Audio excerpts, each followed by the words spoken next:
Welcome to student Telugu paper lines. ఈ రోజు మనం సాక్షి పేపర్ లో చూసుకున్నట్లయితే ప్రధాన హెడ్లైన్ గా తీరం మనదే వేట మనదైతే ఉంది. దీన్ని ఒకసారి చూద్దాం. అయితే నిశ్చింతంగా మత్స్యకారులు వలసలకు స్వస్తి. మన తీరంలోనే చేపలు పట్టుకునే వెసులుబాటు అయితే కల్పిస్తున్నారు. 3650 కోట్లతో 10 షిప్పింగ్ హార్బర్లు, 6 ఫిషింగ్ ల్యాండింగ్ సెంటర్లు అయితే తయారవుతున్నాయి. మినీ పోర్టుల తరహాలో సకల సౌకర్యాలతో హార్బర్లు అభివృద్ధి అయితే చెందేటట్లు చూస్తున్నారు. త్వరలోనే జుబేలుదిన్న ప్రారంభం. శరవేగంగా నిజాంపట్నం, మచిలీపట్నం, ఉప్పాడ హార్బర్లు, 2వ దశలో బుడగట్ల పాలెం, ఓడరేవు, పుడిమడక, బియ్యపు తిప్ప, కొత్తపట్నం, మంచినీళ్లపేట హార్బర్లు రెడీ. అయితే 555 మత్స్యకారుల గ్రామాలలో 6.3 లక్షల మంది మత్స్యకారులకు లబ్ధి చేకూర్చేలైతే ప్రయత్నిస్తున్నారు. హార్బర్ల నిర్మాణం ద్వారా అదనంగా 4.5 లక్షల టన్నుల మత్స్య సంపద అయితే కలగనున్నట్లయితే అంచనాలు వేస్తున్నారు. అలాగే 9,000 కోట్ల మేర పెరగనున్న రాష్ట్ర జీడిపి అని అయితే మనకు తెలుస్తుంది. బంగ్లా పీఠంపై మళ్లీ హసీనాయే. బంగ్లాదేశ్ సార్వత్రిక ఎన్నికలలో అవామీ లీగ్ పార్టీ నెగ్గింది. దీంతో ప్రధానిగా షేక్ హసీనా 4వసారి పగ్గాలు చేపట్టనున్నారు. ఈ ఎన్నికలలో ప్రతిపక్ష బంగ్లాదేశ్ నేషనలిస్ట్ పార్టీ బహిష్కరించడంతో షేక్ హసీనా విజయం లాంఛనప్రాయంగా మారింది. ఈ ఎన్నికలలో కేవలం 40% ఓటింగ్ మాత్రమే నమోదైంది. IL T20 టోర్నీలో పాల్గొంటున్న ఈ నెల 20 నుంచి దుబాయ్ లో జరిగే ఇంటర్నేషనల్ లీగ్ T20 టోర్నీలో ముంబై ఇండియన్ తరపున ఆడుతున్నట్లు క్రికెటర్ అంబటి రాయుడు తెలిపారు. ప్రొఫెషనల్ క్రికెట్ ఆడుతున్నప్పుడు నిబంధనల ప్రకారం రాజకీయాలలో ఉండకూడదన్నారు. అయితే ఇప్పుడు ప్రొఫెషనల్ గా ఈయన క్రికెట్ లోకి మళ్ళీ వెళ్తున్నందుకు ప్రెసెంట్ అయితే మనకి రాజకీయాలలో ఉండట్లేదని అయితే మనకి ఇక్కడ తెలియజేస్తున్నారు.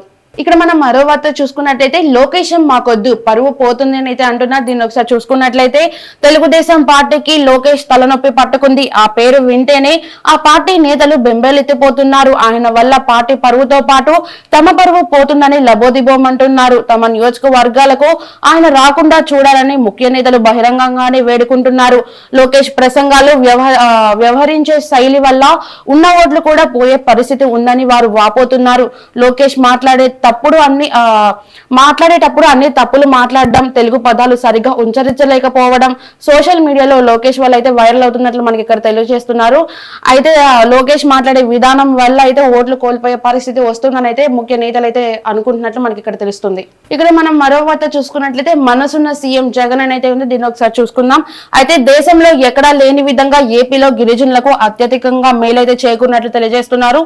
తెలంగాణలోని మహబూబాబాద్ మాజీ ఎంపీ సీతారాం నాయక్ ప్రశంసల జల్లైతే కురిపిస్తున్నారు సీఎం జగన్ మీద.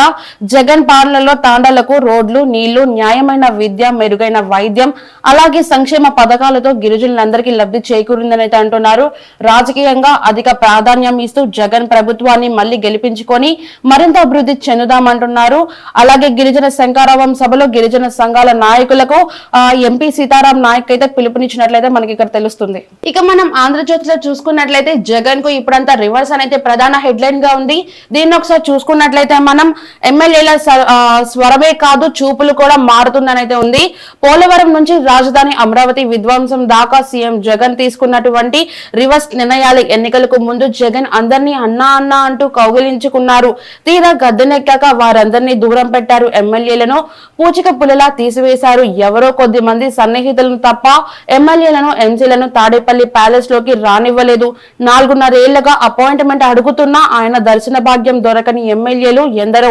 ఇప్పుడు వారికి టైం వచ్చింది. ఇన్నాళ్ళు టీడీపీ, జనసేన తప్ప వారికి ప్రత్యామ్నాయం లేకపోయింది. అక్కడ టికెట్ వచ్చే అవకాశం లేక వైసీపీలోనే కొనసాగుతున్నారు. ఇప్పుడు జగన్ చెల్లెలు షర్మిల కాంగ్రెస్ పగ్గాలు స్వీకరించే అవకాశాలు ఉండడంతో జగన్ నిరాదరించి వారంతా ఆ పార్టీపై కన్నేశారు. అయితే సీఎం జగన్మోహన్ రెడ్డిపై సొంత పార్టీ ఎమ్మెల్యేలే ధిక్కర స్వరం వినిపిస్తున్నారు.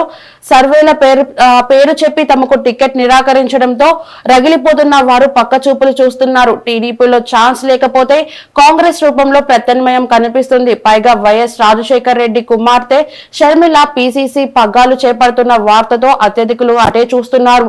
దీంతో జగన్ శిబిరం కలవరం పడుతుంది. తొందరపాటు నిర్ణయాలు తీసుకోవద్దని పార్టీని వీడి వెళ్ళొద్దని ఫోన్ చేస్తున్నారు. అయితే ఇప్పుడు షర్మిల కూడా కాంగ్రెస్ పార్టీలోకి వెళ్ళడం వల్ల జగన్ వైసీపీలో ఉన్న వాళ్ళందరూ ఇప్పుడు కాంగ్రెస్ లోకి వెళ్ళడానికి కూడా చూస్తున్నట్లయితే మనకి ఇక్కడ తెలుస్తుంది. ఇక్కడ మనం మరో వార్త చూసుకున్నట్లయితే 3 నెలలలో రైతు రాజ్యం అయితే ఉంది. దీన్ని ఒకసారి చూద్దాం. అమరావతి మన రాజధాని అని గర్వంగా చెప్పుకుంటామనేది చంద్రబాబు చేసిన వ్యాఖ్యలు అయితే ఇలా ఉన్నాయి. అయితే రాష్ట్రంలో రాబోయే 3 నెలల్లో రైతు రాజ్యం వస్తుంది, రాష్ట్రానికి అమరావతి రాజధానిగా ఉంటుంది అని టీడీపీ అధినేత చంద్రబాబు స్పష్టం చేశారు. పొరుగున ఉన్న హైదరాబాద్ వెలిగిపోతుంటే అమరావతిని మాత్రం వెలవెల్లబోతుందని ఆవేదన వ్యక్తం చేశారు. రాష్ట్రానికి పెట్టుబడులు వస్తేనే ఆదాయం సమకూరుతుందని, ఉపాధి కల్పన ఉంటుందని చెప్పారు. సార్వత్రిక ఎన్నికలకు సమీపిస్తున్న నేపథ్యంలో రా కదిలిరా పేరుతో చంద్రబాబు జిల్లాకు బహిరంగ సభ నిర్వహిస్తున్నారు. ఇందులో భాగంగా ఆదివారం ఎన్టీఆర్ జిల్లా తిరువూరులో, సాయంత్రం పశ్చిమ గోదావరి జిల్లా ఆచంటలో బహిరంగ సభలో ప్రసంగించారు. రాష్ట్రానికి రాజధాని ఏదని అడిగితే సమాధానం చెప్పుకోలేని పరిస్థితి జగన్ తీసుకొచ్చారని ధ్వజమెత్తారు. అయితే 3 రాజధానుల పేరుతో విశాఖకు వెళ్లడానికి ప్రయత్నిస్తే ఎక్కడికి వెళ్ళొద్దని, అందరూ ఇక్కడ ఏపీలోనే ఉండి మన అమరావతిని రాజధాని చేసుకొని గర్వంగా మన రాజధాని ఇది అని చెప్పుకుందామని అయితే చంద్రబాబు అయితే మనకి తెలియజేస్తున్నారు.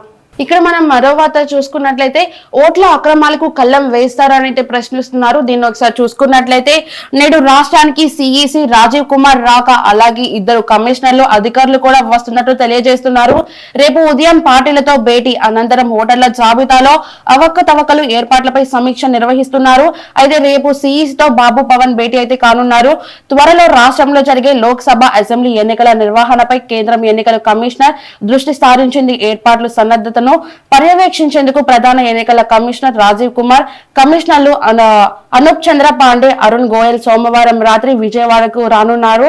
వారి వెంట ఈసీ ఉన్నతాధికారులు కూడా వస్తున్నారు. వీరంతా నోవటా హోటల్లో అయితే బస చేస్తున్నట్లయితే మనకి ఇక్కడ సమాచారం ఉంది.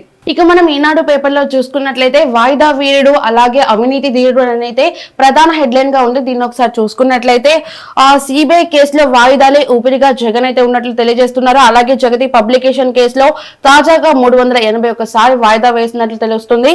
అయితే అవినీతి జన్మ నక్షత్రంగా, అక్రమార్జన పుట్టుమచ్చగా, ప్రలోభాలకు లోనైన పారిశ్రామికవేత్తలే అలంబనగా పుట్టేది జగతి పబ్లికేషన్స్. జగన్ అరాచక ఎత్తుగడలు, విజయసాయిరెడ్డి అక్రమ వ్యూహాలు కేంద్ర దర్యాప్తు సంస్థ సిబిఐ పక్కా ఆధారాలతో ఎండగట్టింది. అయితే న్యాయస్థానానికి అభియోగ పత్రాలు సమర్పించింది. అలాంటి కేసును తేల్చనీయకుండా, విచారణ ముందు సాగకుండా పుష్కర కాలంగా సాగదీస్తున్నారు.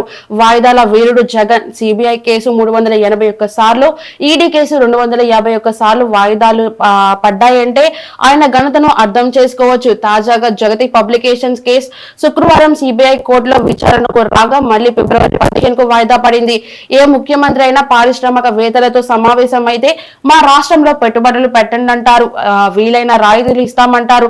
కానీ వైఎస్ రాజశేఖర్ రెడ్డి మాత్రం మా రాష్ట్రంలో పరిశ్రమలు పెట్టండి, దానికంటే ముందు నా కుమారెడ్డి కంపెనీలో పెట్టుబడులు పెట్టండి అన్నారు.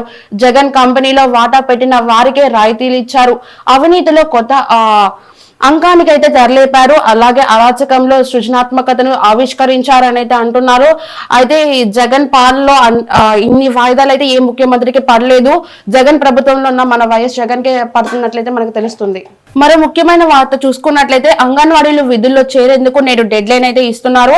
అయితే సాయంత్రం లోగానే చేరాలని కార్యకర్తలు, ఆయాలకు సందేశాలు, 9 నుంచి నోటీసులు అనేది అంటున్నారు. మరి వస్తాయో లేదో మనకైతే తెలియదు. అయితే మండిపడుతున్న అంగన్వాడీలు అయితే వీళ్ళు డెడ్ లైన్ పెట్టడం మీద అయితే అంగన్వాడీలో ఆగ్రహం అయితే వ్యక్తం చేస్తున్నారు. సో చూసారు కదా today studio in Telugu paper lines. రేపటి studio in Telugu paper lines తో మళ్ళీ కలుద్దాం. అంతవరకు చూస్తూనే ఉండండి స్టూడియో ఇన్ తెలుగు.